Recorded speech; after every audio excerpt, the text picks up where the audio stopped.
Hi everybody, Bobby here. Just doing a quick video to show you what you'll receive in the box with your front billet upper control arms.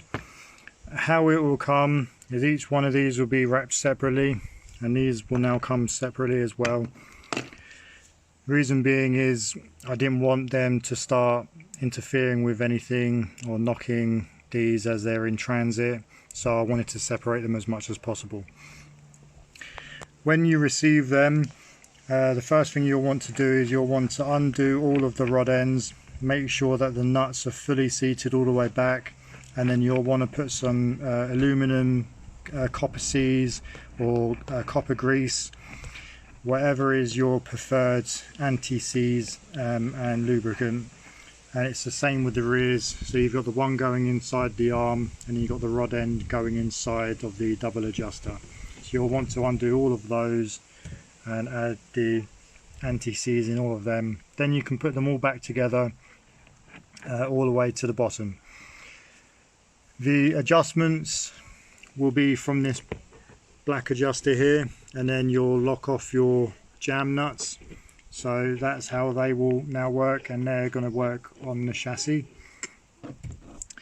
That's your primary adjuster. So the one on the outside will be your secondary, so if you need a little bit extra camber loss, like positive camber, then what you'll do is you'll use this, but you won't come out too far, because if you come out too far then you'll start having thread weak issues. So you generally got about 10 to 15 millimeters on that one, but that will be your last resort for camber anyway. So your base or your primary camber will always be this one right here. You've got your marker pen, which will be for marking all of these bolts once they're in situ and they're bolted down. You also use Loctite on them, so once you've got them all in, before you put these up fully, you'll put a bit of Loctite on them.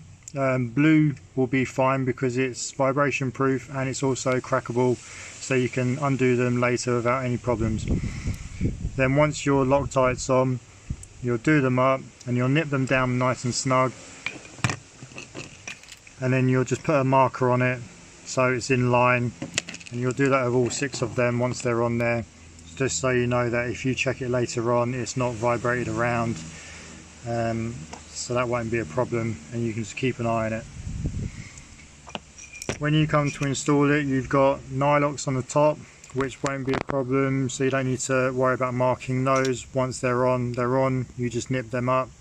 It's the same as the nylocks on the outer for your knuckle. Once they're on, just nip them up. You don't need to tighten them too tight, and you don't need to worry about marking that either. For your upper part of the sleeve, that goes in the top, and then you'll have your nylock that goes on top. On here you've got your washer, which will sit on the top side of your rod end, unless you want to adjust roll sensor, but for now just leave it in the top side and then put your bolt on that, and that's all set. That's everything. If you've ordered any other bits as well to go along with it, they'll be in a separate in the box. Any questions, always feel free to reach out. I'm always here to help and give advice. Thank you.